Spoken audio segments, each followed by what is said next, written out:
Mapagpalang araw sa ating lahat, mga totoo mga hinday. Kaway-kaway! Yan partner, sa araw po na to, andito po kami sa Vita Integrated Farm. Dito yan sa Barangay South Sipaka, Bagumbayan, Sultan Kudarat. At kasama namin ngayon si Sir Edwin, yung may-ari po dito, partner. Yes, at saka alamin po natin ngayon mga idol kung ano nga ba ang advantage itong stingless honeybee farming. Ayan. Sir Edwin. So magandang araw po sa inyong lahat. Welcome po sa Vita Integrated Farm Technical Institute Incorporated. Kami po ay isang learning site ng ATI 12. TISDA Farm School. Member din po kami ng SOX Farm Tourism. So ang aming farm po ay 10 hectares. So ngayon po isa sa mga inalagaan po namin ay yung stingless bee. Ang stingless bee po ay usually po kilala po natin sa iba't ibang tawag. Tinatawag po ito sa Ilonggo na libog. Sa Cebuano, tinatawag po itong kiyot, digdig po naman ito sa Ilocano. So, isa po siyang native bees na makikita sa Pilipinas. Napakahalaga po ng stingless bee po kasi siya po yung pinakamalaking papel po niya as a pollinator. Ini-increase po niya yung ating mga harvest from, nag-i-increase po siya ng mga 30 to 35%. So, aside po doon sa pollinator, marami pong value adding na pwede po nating makuha sa stingless bee. Isa po doon, mayroon po tayong honey, mayroon po tayong pollen, and then mayroon po tayong propolis. From propolis po, maka-extract po tayo ng beeswax na pwede po nating magamit as isa po sa mga ingredient po sa scented candle. And then, napakahalaga po talaga ng mga bee kasi siya yung may pinakamalaking role para po mapalago po yung ating agrikultura. Ayun. So, ganun pala partner. So, ma-increase yung yield natin as 30 to 35%. Dahil nagsiserve po siya as pollinator. Pollinator. So, the same time, meron din siyang mga value added like mabenta mo yung honey, mabenta mo yung pollen at saka propolis. Tama Yes, ba? sir.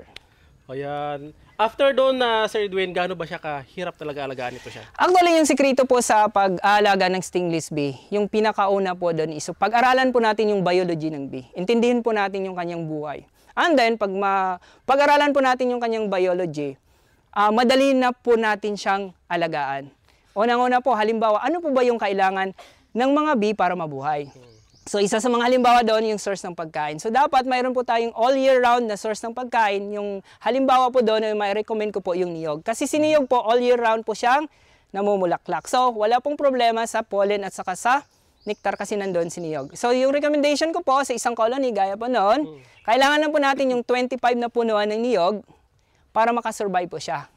Yan yung pinaka-assurance. Aside po doon, maliban sa 25 na punuan ng niyog, mayroon pa po tayong mga pagkukunan ng mga iba't ibang source ng pollen at saka yung nectar, kagaya po ng mga fruit trees, mayroon po tayong mga bulaklak. And then, hindi po siya hindi po siya mahirap alagaan si stingless bee kasi hindi po siya nangangailangan ng malaking kapital. Pwede po natin siyang ilagay kahit po sa gilid lang po ng ating farm o sa beranda ng ating bahay. At the same time po, atin lang po siyang buksan or atin lang po siyang i-check once a month kung medyo busy po tayo or pupuntahan lang po natin siya every time na mag-harvest na po tayo. Pagdating po naman sa mga predator, si stingless bee po ay maliliit, hindi po siya masyadong makita po ng mga bee eater.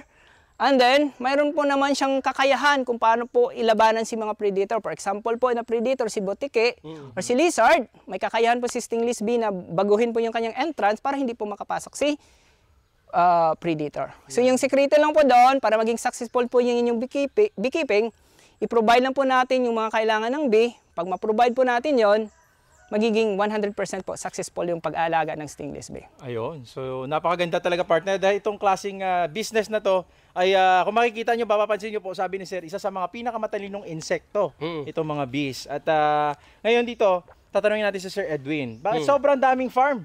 Pwede naman siya pumili na ibang mga farming. Bakit stingless bees ang napili niya? Okay. Si stingless bee kasi una po, hindi po siya ganun kalaki yung kapital ang kailangan. Pwede natin alagaan kaysa box lang po, kahoy lang po. And then, meron po kaming isang practice mamaya, ipapakita po namin, nakalagay po naman siya sa baon ng niyog. So, bilang ordinary farmer po, kailangan po nating isipin na pag mayroon po tayong isang project, kailangan yung saan po tayo makatipid. Pangalawa po, hindi po siya nangangailangan ng maraming atensyon. Okay. Ilalagay lang po natin sa ating mga farm, hindi po naman siya nakawin kasi naisip po ng tao, baka kagatin siya pag ninakaw niya, then pwede po natin siyang gawing security guard or guard sa ating mga farm, sa mga parameter. Kasi pag naisip ng tao, pag mayroong bee po sa inyong area, baka kagatin po siya, even though na stingless siya. So, malaki po yung kanyang tulong na para maiwasan po nating nakawin. And then, ang pinakamahalaga sa lahat, yung role ng bee as a pollinator. Ayun, partner, no? Siyempre, kahit sa akin, kahit wala ng honey, kung meron kang mga crops, kasi siyempre, mag-increase ng Yield. 30 to 35% ang yield mo. Ayun. So, Sir Edwin, speaking dito sa honey, ano naman ang, kung compare natin siya sa wild na mga honey, ano ang kaibahan niya at saka benefits? Okay. Si stingless bee po kasi, mataas po talaga siya sa antibiotic properties. Bakit? Kasi dahil sa propolis. Si propolis po kasi, yan yung isa sa may pinakamataas na antibiotic properties. Pangalawa po, si stingless bee po, yung kanyang sugar index is nasa 17%. Pag sabihin natin 17% po, medyo mababa talaga yung sugar index. So, sugar index. So, ibig sabihin nun, maganda po siya sa ating katawan. And then, si stingless bee po, compared po sa ibang mga bee, una po, wala siyang sting. Okay. So, masabi po natin friendly po siya kasi kahit bata po, maedad po, pwede po talaga siyang alagaan. And then, hindi siya nangangailangan na every 2 weeks, i-check po natin yung ating colony, yung ating hive. Kahit po medyo bayaan lang po natin, i-check lang po natin pagkakailangan. Unlike po sa ibang uri ng bee, gaya po ng sirana at saka yung mellifera, kailangan talaga na atensyon. Din pangalawa po, yung mga gamit po naman na gagamitin po natin sa sirana at saka sa mellifera, medyo may kamahalan po. Unlike sa stingless bee na medyo kung ano na po yung available sa area na pwede po siya or suitable po siya sa beekeeping, pwede po nating magamit. And then si stingless bee is native po sa Pilipinas. Pag sabihin po nating native, Pinoy po siya. So naka-adapt na po siya sa ating area. Ano na po siya, maganda po yung kanyang production. Unlike po ng mellifera at saka yung sirana, actually yung sirana is native din. Unlike po ng mellifera, imported po siya. So medyo foreigner po siya sa ating area.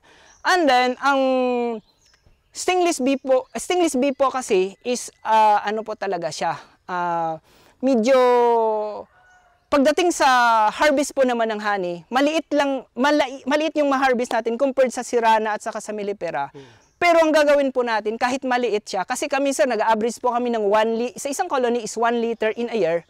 Ang gawin po natin, kahit maliit lang po yung kanyang ma-harvest na honey, pero mahal po naman yung honey kasi nagbibinta po kami ng 2 pesos per ml. So ibig sabihin, sa isang taon, makapag-produce po kami ng 1 liter na honey at 2 pesos, nasa 2,000 pesos po naman yung kanyang income sa honey. Ang dapat po natin gawin, para marami po tayong ma-harvest na honey, damihan po natin ang alaga ng stingless bee, para marami po tayong ma-harvest. And then aside sa honey, mayroon pa po tayong maipoproduce kagaya po ng pollen. So yung pollen po naman, binibinta po namin ng 5 pesos per isang pollen po. So sa isang colony in a year, makapag-harvest po tayo, pinaka-average na doon is 100 na pollen sa 5 pesos. Yung bilog-bilog. Yes sir. And then, isa sa pinakamalaki po naman na ma-income natin yung pagbibinta po naman ng colony. Yung isang colony po, binibinta po namin ng 5,000 to 7,000 po yung isang colony. So sa isang colony kagaya niyan, pwede po tayo maka-average po diyan, maka-split 2 colony in a year. So ibig sabihin, from isang colony, split natin into another 2 colony. So from 1 colony, makapagbinta po tayo ng another 2 colony at 5,000, so magiging 10,000. So mayroon po tayong, sa isang colony, mayroon po tayong average na 2,000 na income sa honey in a year.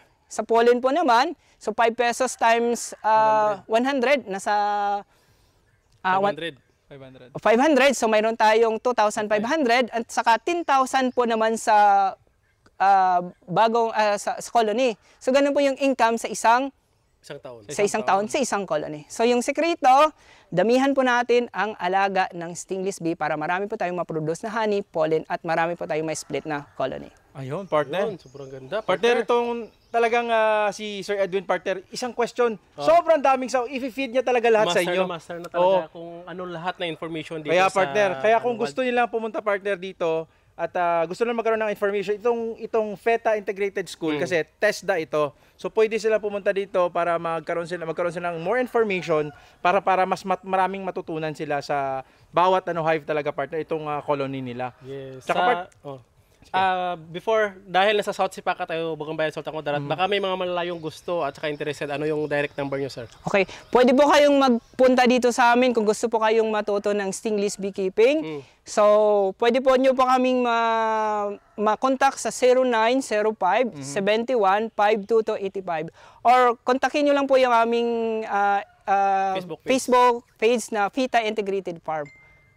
Ayun. So yung partner napakasimple lang po talaga mga totoo mga hinday. Ito yung isang farming na napakalit yung expense na pagsa-start. Yes. Tsaka yung benefits mo naman ito is marami. Hindi mo na isipin masyado yung pera partner Yung mga benefits mo na lang makukuha sa honey. Pag meron ka sa bahay mo, kung may mga fruit trees ka, so yun ilagay mo doon para mas maraming produce na mga bunga ng mga halimbawa avocado mo ba, Yes. o babana ba, o mga ano-ano. Yun ang isa sa mga pinakamaganda. So additional na lang yung mga honey, pwede mo na din gamitin sa bahay na pang gamit-gamit sa mga kung may mga juice ka, yun ang maganda. Isa sa mga nagustuhan ko above all, partner, harmless siya. Pero marami. Ito. Ayan, Pero partner, kanina partner, nung dalawa kami ni Sir Edwin, pumasok na dito partner ba? Pero at least, Munti lang ka siya, na. Pasok lang, pasok. Pasok lang. Kasi kung halimbawa aligwan to or putyukan, hindi ka makalapit ng ganito, takbuhan na tayo. Kasi Ay, diba, before nakapag-feature tayo, Tama. nag-harvest tayo, ang layo na ng abot pa rin tayo, di ba?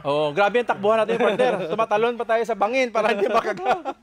So yun po, napaka-interesting. Maraming salamat Sir Edwin. Sir Edwin, sa mga gustong pumunta dito, ano bang pwede mga ma-advise mo sa kanila pag mag-start sila ng ganyan? Kasi sobrang dami din ng mga stingless bee ngayon May mga projects yung mga government sa'yo dito. Ikaw naman dito yung pinaka-tested na dito sa ating lugar. So ano bang masasabi mo sa kanila, Sir Edwin? Okay, ang maipapayo ko lang po sa gustong mag-alaga ng stingless bee, ang pinakauna po doon, pag-aralan po natin yung biology ng stingless bee.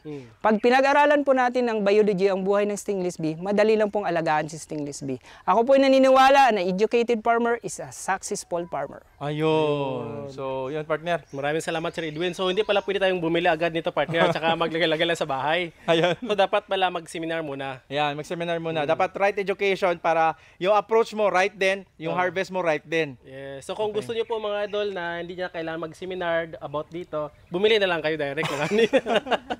Di ba, partner? Ayun, so mga hobbyists, pwede silang magkaroon ng isa sa bahay lang nila, yung may mga area.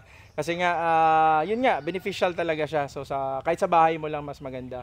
So yung mga totoong mga hinday, sana po na-inspired namin kayo kahit napakalit lang na time, no? Nag-video na kami ni partner kanina, nag-ikot-ikot kami, nagbigay siya ng information. Panoorin nyo na lang po yung video. Maraming salamat, partner. Yan. So, mula yan dito sa South Sipaka, Bagong Bayan, Sultan Kudarat, kasama natin Sir Edwin dito sa FETA Integrated Farm. Happy farming mga idol!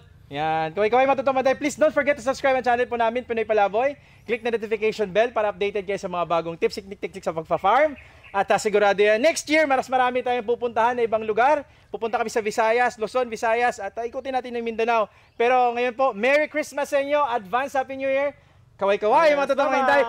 Salamat dito sa nakasama namin si Riz, yan, si Ma'am Aileen, si Sir Broval, yan, saka yung crew nila.